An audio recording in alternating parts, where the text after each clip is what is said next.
Hi there.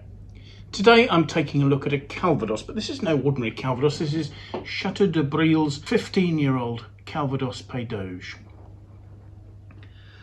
So, first of all, Pays. Pays is a sub-region of Calvados encompassing 290 communes out of Calvados's total 1,550 communes. It's the northern part of the producing area for Calvados, and the majority of those communes are within the administrative department that's named Calvados, and therefore you could sort of see this as a sort of the heartland of Calvados itself. Traditionally there was quite a lot of pear used in this area. That's less so these days. Chateau du Breuil is a 16th century manor house, a half-timbered manor house, very impressive looking building.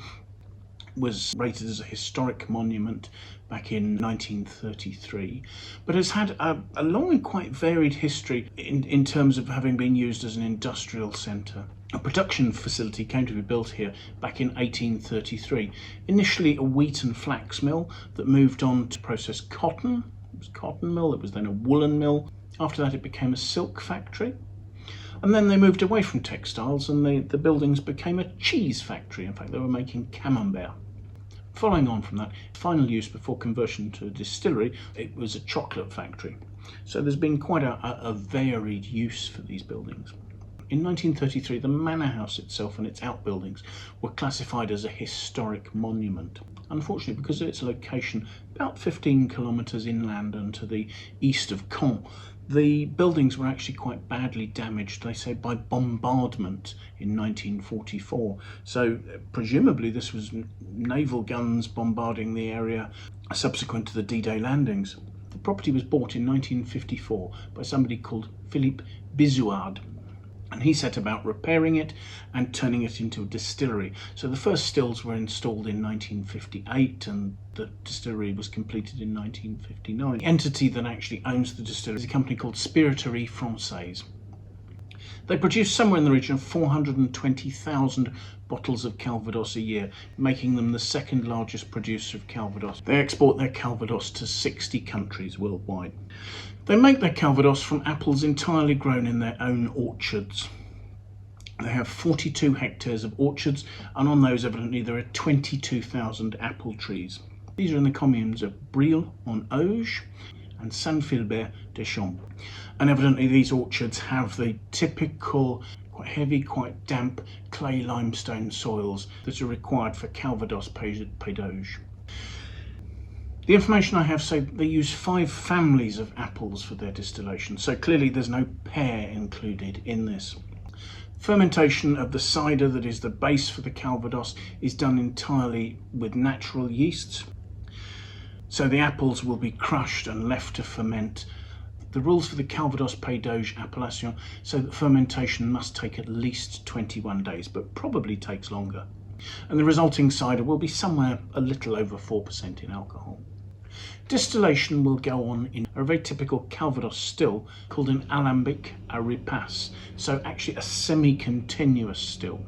And a spirit is created which presumably will come off the still at somewhere in the region of about 80% alcohol. This is then aged in French oak barrels.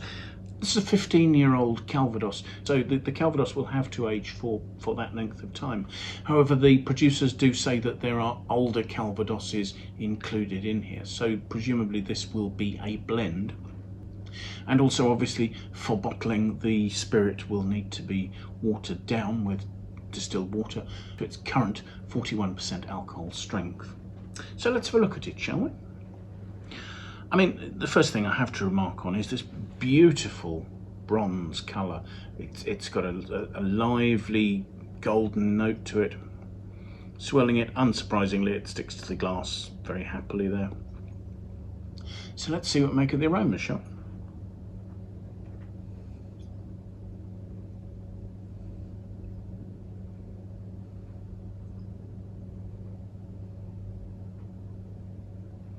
The aromas have a sort of a rich, almost sort of honeyed or waxy note. There's something very plush about them.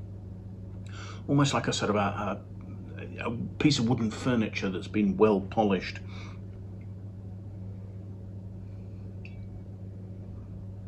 There's a lovely integration, but there is also a sort of a slight note of sort of apple skin, a sort of phenolic note,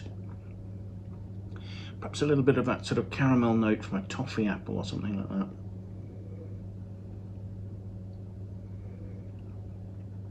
But what's impressive is the sort of the concentration and the harmony of the aromas. This isn't a harsh young spirit. I can actually nose this without it feeling as if it's taking the hairs off the inside of my nose. There's a real sort of mellowness there.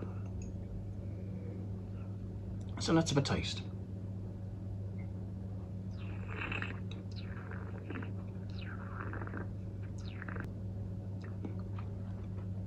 It's rich, it's smooth.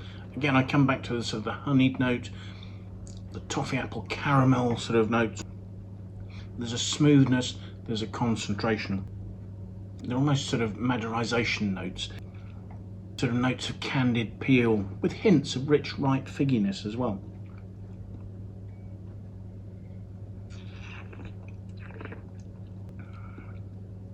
It's incredibly smooth, it's very complex.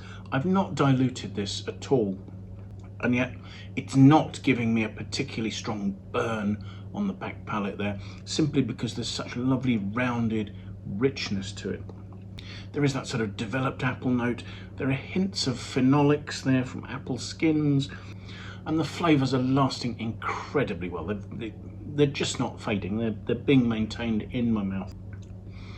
As I'm talking to you, the flavours aren't diminishing there at all. Now, I had a look at the Wine Searcher aggregated score, and it has an aggregated score of 97 out of 100 from our critics. I then also had a quick look at the awards it's won, and it's been entered in the International Wine and Spirit Competition, which is quite a demanding competition. And there, in 2020, it won a gold medal. In 2018, it won a silver medal. In 2022, 2021, and 2019, it took away a bronze medal. So this has been very successful in what I believe to be a very stringent competition. I'm quite impressed by that. The other thing I should perhaps have mentioned is that this particular bottle is specific to Chateau du Breuil. They have a trademark on that, and all their Calvados throughout their range, this is the top of their range, all their Calvadoses are bottled in this bottle. The only thing I would slightly caution you is that it comes with a wax seal on the top, and when you pull the string to break the seal, that wax is very brittle and flies everywhere. It took me a while to clear that up, so just be warned anyway. So thank you so much for joining us to watch the tasting. I do hope you found it of interest. If you've enjoyed it, please press the like button. If you'd like to watch more of our tastings, it'd be fantastic if you'd actually subscribe and follow us on our channel. And that way, of course, you can set yourself an alert and be warned every time that we publish a new video. If you have any comments, please pop those in the comments box below. We'd love to know what you think about the tastings we're doing, the wines and spirits we're looking at, or anything else that relates to that. It would be fantastic to know what you think about that. If you have friends you think would also like to watch the video, do please feel free to share it with them. It would be fantastic to have that endorsement from you. But most importantly, I do hope you'll manage to find some time and come and join us for another tasting in the very near future. Till then, bye for now.